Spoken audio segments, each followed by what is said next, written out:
Napoli, tahun 1944. Sebuah kota tua yang masih memanggul luka lama. Langit Napoli mendung sore itu seolah turut merasakan gelombang kepanikan yang menyapu jalan-jalan sempit kota tua. Di tengah hiruk pikuk itu, seorang wanita bernama Antonietta menembus kerumunan, napasnya terengah, matanya liar menyisir tiap wajah, sembari memanggil anaknya, Amerigo.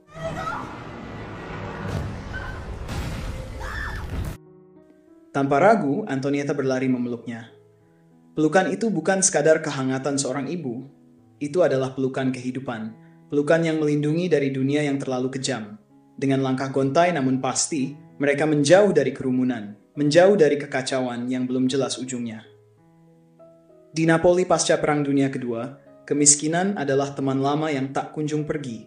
Bagi keluarga seperti Antonietta yang kehilangan kepala keluarga, hidup terasa seperti mendaki bukit curam tanpa alas kaki. Antonietta yang sebelumnya masih sanggup menghidupi anaknya dengan bekerja sebagai buruh pabrik, kini tak lagi berdaya. Pabrik itu hancur dan hidup pun ikut runtuh bersamanya. Dalam kondisi yang semakin sulit ini, Antonietta terpaksa menyuruh anaknya bekerja serabutan demi bertahan hidup. Perjuangan untuk bertahan hidup kian hari kian mencekik Antonietta, ibarat seutas tali yang makin mengencang di lehernya.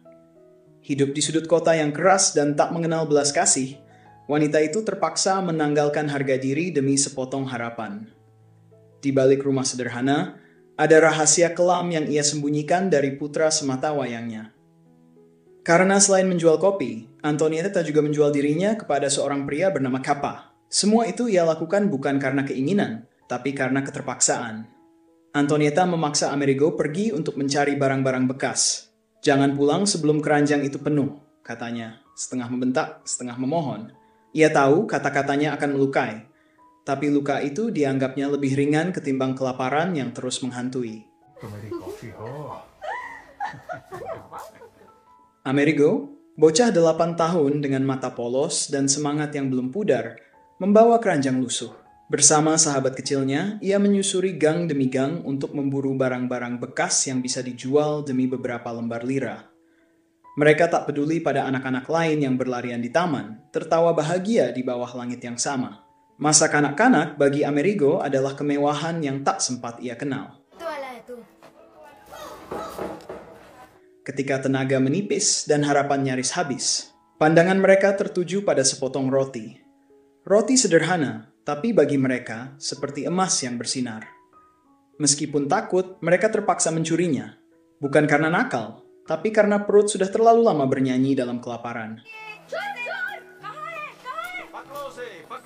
Tak jauh dari tempat itu, Amerigo terpaku melihat seekor tikus putih dalam sangkar. Tikus kecil itu dijual seharga 250 lira.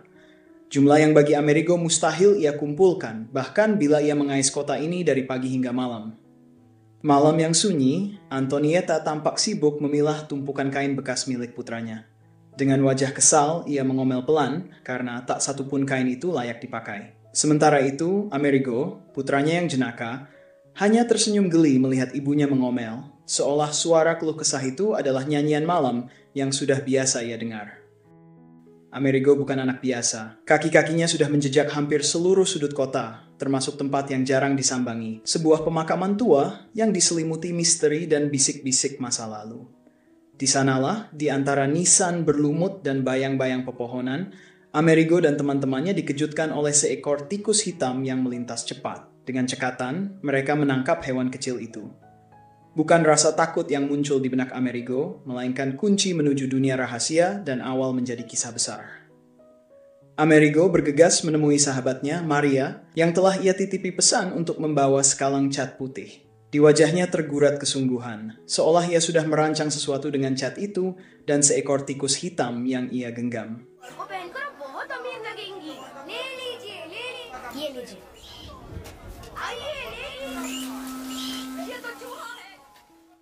Namun rencana itu justru berbalik menjadi bencana. Alih-alih mendapatkan uang, Amerigo tertangkap basah dan dilaporkan kepada polisi yang tidak lain adalah Kappa. Untungnya, nasib masih sedikit berpihak padanya. Ia lolos dari jeruji besi, meski dengan harga diri yang tercabik. Di rumah, badai yang lebih besar menantinya. Sang ibu Antonietta tak lagi sanggup menahan kecewa. Air mukanya penuh amarah yang selama ini ia pendam. Kau anak bodoh dan tidak berguna. Jika mungkin ada yang berguna, aku sudah membuangmu, kata ibunya dengan suara yang pecah oleh luka yang telah lama terpendam. Malam itu, ibunya tak lagi melontarkan kemarahan. Tak ada suara tinggi, tak ada keluhan. Hanya diam, lalu dengan lembut ia menyuruh Amerigo makan. Bahkan, ia menyendokkan makanan ke piring Amerigo yang sejak tadi belum disentuh. Tapi bocah itu hanya berbisik pelan. Aku tidak lapar, katanya lirih. Keesokan paginya, semuanya kembali seperti biasa. Sang ibu kembali pada kebiasaannya, membawanya pergi sambil memarahi karena Amerigo terdiam terlalu lama. Ternyata tatapan itu hanya tertuju pada sepotong roti. Meskipun berat hati, ia tahu, ia tak bisa berpaling dari keinginan sederhana anaknya. Maka dengan langkah ragu, ia membelinya demi sepotong harapan di mata Amerigo. और अब यहाँ के हालात देखो क्या हालत बना रखी. Setelah pulang dari tempat itu, Amerigo dan ibunya disambut oleh suara-suara kemarahan dari para ibu yang menolak keras program pemerintah. Program tersebut dirancang untuk menyelamatkan anak-anak miskin korban perang di wilayah selatan dengan mengirim mereka ke utara demi harapan hidup yang lebih baik. Bagi banyak ibu, keputusan itu terasa seperti mencabut separuh jiwa mereka. Namun Antonietta, ibu Amerigo, berbeda. Tak ada air mata di matanya, tak ada ragu dalam suaranya. Baginya, Amerigo bukan lagi bagian penting dari hidupnya. Ia merasa tak lagi membutuhkannya. Maka ketika kesempatan itu datang, ia memilih melepas Amerigo pergi, menjauh, meninggalkan Napoli dan masa kecilnya yang penuh luka. Amerigo hanya bisa pasrah ketika dirinya diantar bersama anak lain mendekati kereta. Namun di tengah jalan, tiba-tiba mereka kembali dihadang oleh ibu-ibu. Kali ini dengan lantang dan kejam, mereka bilang kalau anak-anak ini tidak akan kembali dengan selamat. Karena pasti saat sampai di tujuan, mereka sudah tidak sadar kalau tubuh mereka akan terhidang di atas piring. Di tengah panikan itu, Magdala coba menenangkan mereka dengan berkata, dia tahu persis apa yang mereka rasakan. Dia juga seorang perempuan, mungkin belum seorang ibu, tapi dia tahu rasanya kehilangan. Keponakannya harus meregang nyawa di depan matanya sendiri saat perang dunia berlangsung. Maka dari itu, dia ingin semua ini berubah. Dia tidak ingin lagi ada yang harus kehilangan nyawa secara sia-sia. Musuh kita bukan penjajah, tapi kemiskinan dan kelaparan, tegasnya. Antonietta, perempuan yang selama ini berdiri tegar seperti karang di tengah badai, akhirnya luluh. Sembari memberikan sebuah apel merah, air matanya jatuh. Kala kereta mulai merangkak menjauh, membawa serta separuh jiwanya. Amerigo, bocah kecil yang selama ini tak sepenuhnya mengerti dunia, hanya tahu bahwa wajah ibunya hari itu memendam luka yang tak terucap. Ia tak tahu pasti, apakah sang ibu benar-benar melepasnya demi kebaikan, ataukah sekadar merelakan dengan getir demi secercah harapan masa depan. Tapi di balik mata itu, ada sesuatu yang menjerit, sebuah rindu yang belum sempat tumbuh, sudah harus dipangkas. Dari balik jendela, Amerigo melambaikan tangan mungilnya, lalu melemparkan mantel kecil ke arah ibunya. Bukan sekadar pelindung dari dingin, melainkan sepenggal kenangan, secarik kasih yang ingin tetap tinggal. Perpisahan itu bukan sekadar perpisahan, ia adalah doa yang terurai dalam diam, cinta yang terpaksa berpisah demi harapan yang lebih besar.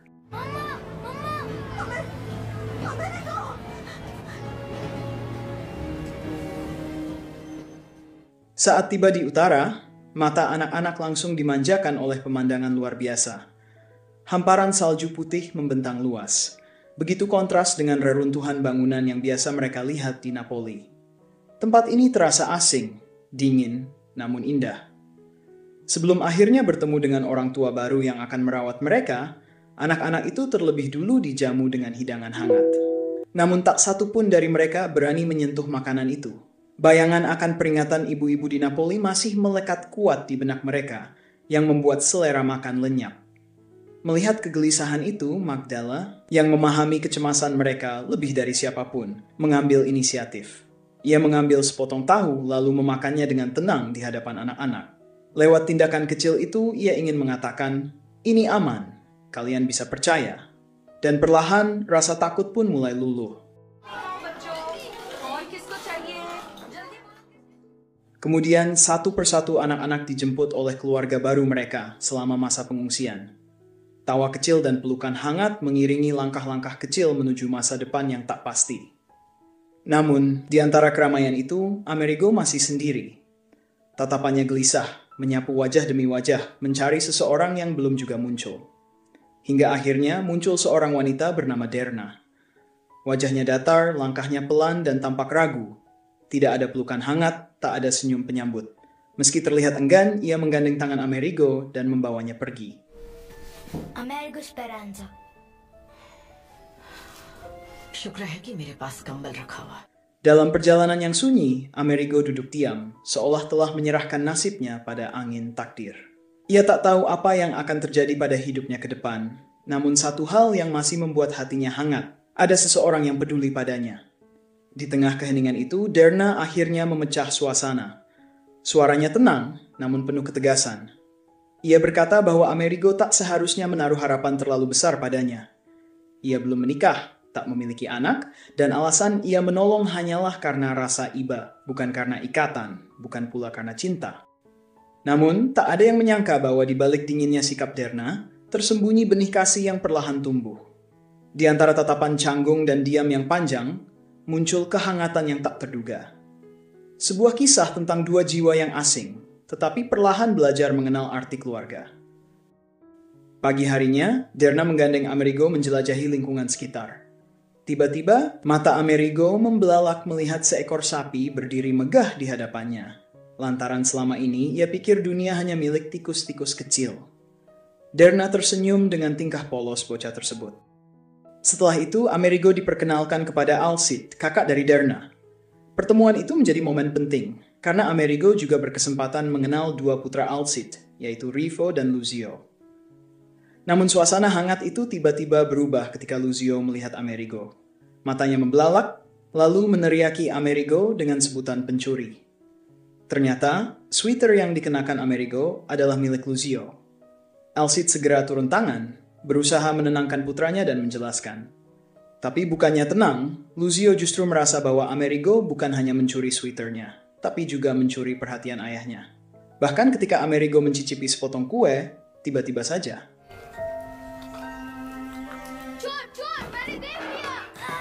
Amerigo merasa malu dan menyendiri di bawah pohon. Derna yang memahami keadaannya, mendekat dan menenangkan dengan lembut sembari mengatakan bahwa mengambil remahan kue bukanlah kesalahan besar yang perlu disesali.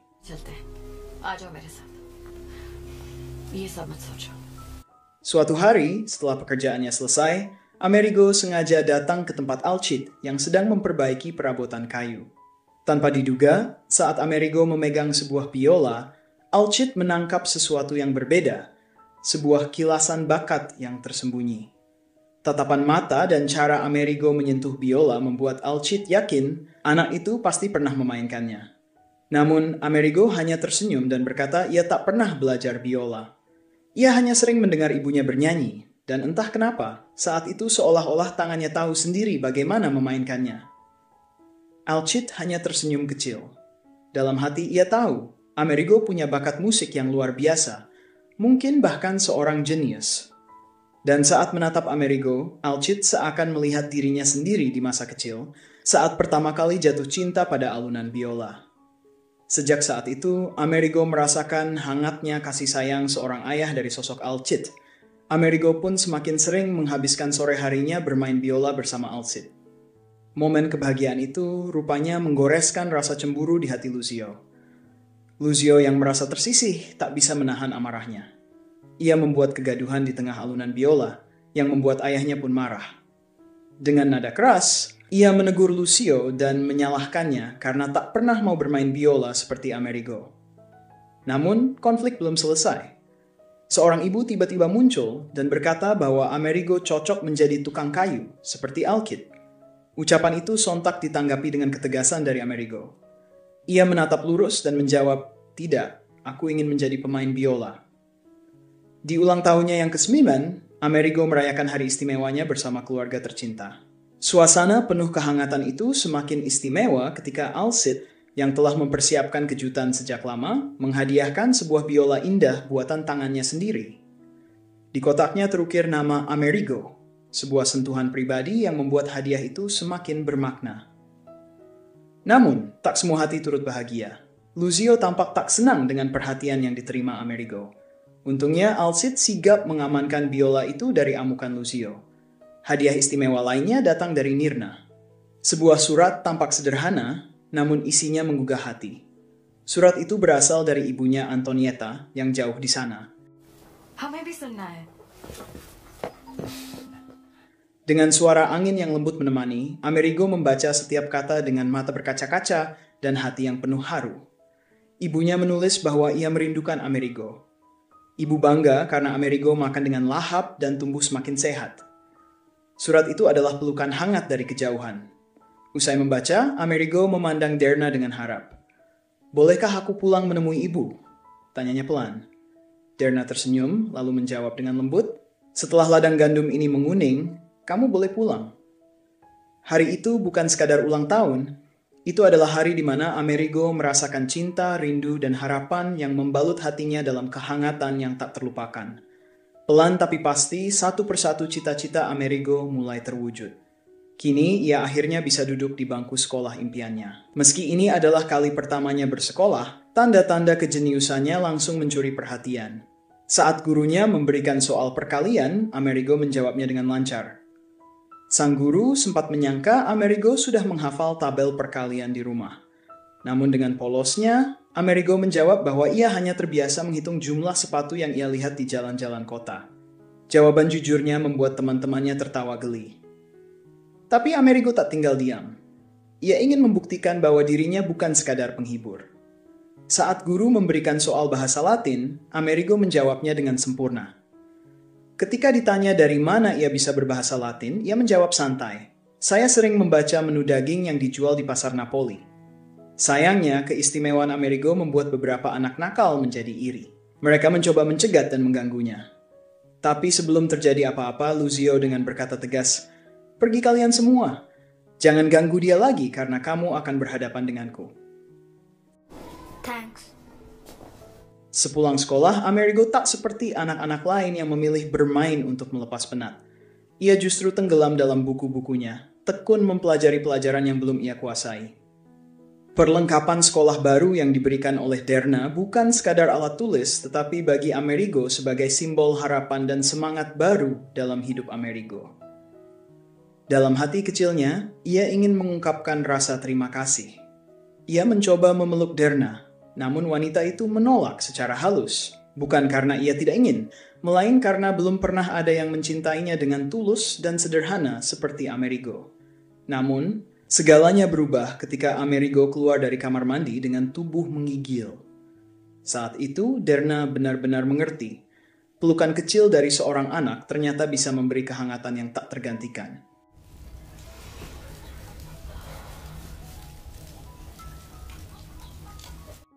Keesokan harinya, kelas Amerigo kedatangan murid baru bernama Rosa, seorang gadis dari Napoli. Entah mengapa, Derna tergerak untuk mengajaknya makan siang di rumah. Namun ajakan itu ditolak Rosa dengan keras. Dengan nada tegas, ia berkata bahwa ia bukan yatim piatu yang butuh belas kasihan. Ia masih punya harga diri. Kata-kata itu membuat Amerigo terdiam. Ia mulai bertanya-tanya, apakah semua kebaikan Derna padanya adalah wujud kasih sayang atau hanya simpati belaka? Melihat raut bingung di wajah Amerigo, Derna memeluknya dan dengan suara lembut berkata bahwa ia tidak melihat Amerigo sebagai anak angkat, melainkan sebagai bagian dari dirinya sendiri seperti darah dagingnya sendiri. Good night. Good night. Suatu hari, Derna mengajak Amerigo ke sebuah acara sosial. Tak disangka, di sana ia bertemu dengan sahabat lamanya. Namun pertemuan itu berubah menjadi tidak menyenangkan ketika Lucio berkata kasar tentang Amerigo, menyebutnya bodoh dan tak terawat. Mendengar hinaan itu, Amerigo tidak tinggal diam.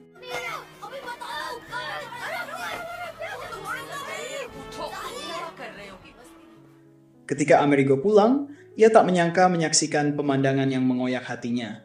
Lantaran wanita yang merawatnya dengan sepenuh jiwa sedang disakiti oleh seorang pria. Sontak saja amarahnya melonjak, dan dengan suara tegas ia berkata, Kalau itu terjadi pada ibuku, aku pastikan dia masuk rumah sakit.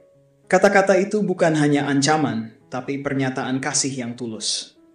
Derna terdiam, lalu menangis, bukan karena terluka, tapi karena untuk pertama kalinya ada yang melindunginya sepenuh hati.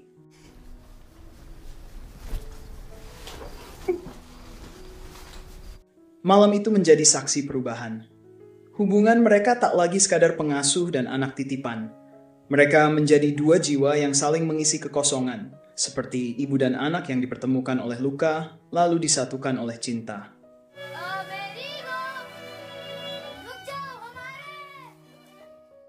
Hari yang dinanti akhirnya datang. Dengan langkah penuh harap, Amerigo kembali ke rumah ibunya, tempat kenangan dan kasih sayang pernah bersemayam. Alih-alih pelukan hangat yang ia dambakan, ia justru disambut dengan dinginnya penolakan. Ibunya tak berubah. Ia tetap tak bisa membaca, tak memahami dunia baru yang kini dimiliki anaknya. Ia hanya ingin Amerigo bekerja. Biola kesayangannya disembunyikan, bahkan digadaikan. Semua kebahagiaan yang sempat dirasakan di utara seolah direnggut dalam sekejap.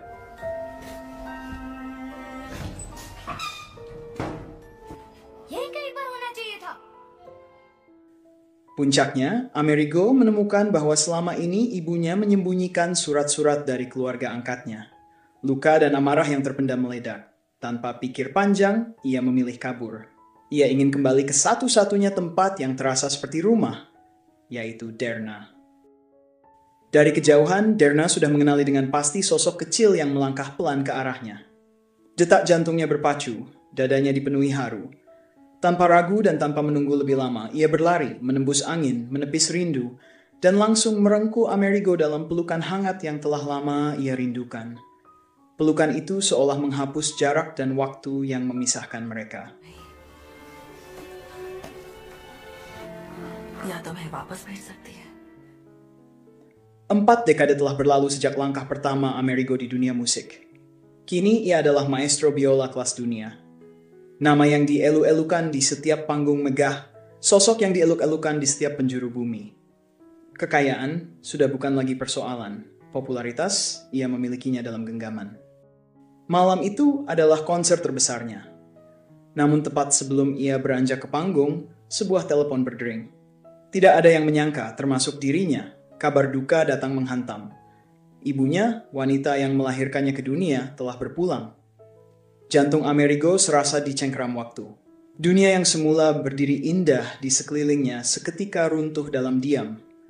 Lalu, dari sudut kiri belakang panggung, ia melihat bayangan seorang anak kecil nan lusuh sambil memegang biola. Ternyata itu adalah dirinya, puluhan tahun lalu. Dan seketika, kenangan yang lama tertambat di hati membanjiri pikirannya, tentang peluh perjuangan, cinta yang tak pernah terucap, dan janji yang terpatri dalam sunyi. Setelah tampil di atas panggung, Amerigo pulang ke rumah lamanya. Tempat segala kenangan masa kecil masih tersimpan rapi seperti tidak pernah berubah.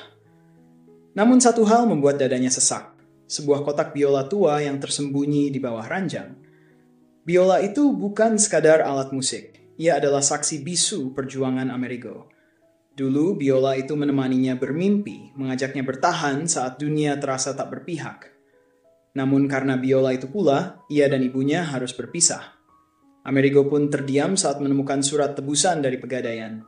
Ternyata selama ini sang ibu diam-diam berjuang untuk mendapatkan kembali biola kesayangannya. Hatinya makin hancur saat ia membaca sepucuk surat terakhir dari sang ibu yang ditulis menjelang kepergiannya. Amerigo, saat kau kabur, aku bisa saja menjemputmu. Tapi aku tahu kau tidak akan lebih bahagia bersama keluarga barumu. Namun ingatlah, terkadang dia yang melepaskanmu adalah dia yang paling mencintaimu. Air mata pun jatuh. Bukan karena sedih semata, tetapi Amerigo sadar ibunya bukan tidak mencintainya. Tetapi karena mungkin sang ibu tak tahu cara menunjukkan cinta, karena hidupnya sendiri tak pernah memberinya pelajaran tentang cinta sesungguhnya. Kisah ini bukan hanya tentang perpisahan dan kepulangan, tapi juga tentang pencarian makna cinta, keluarga, dan rumah yang sesungguhnya. Sekian dan terima kasih.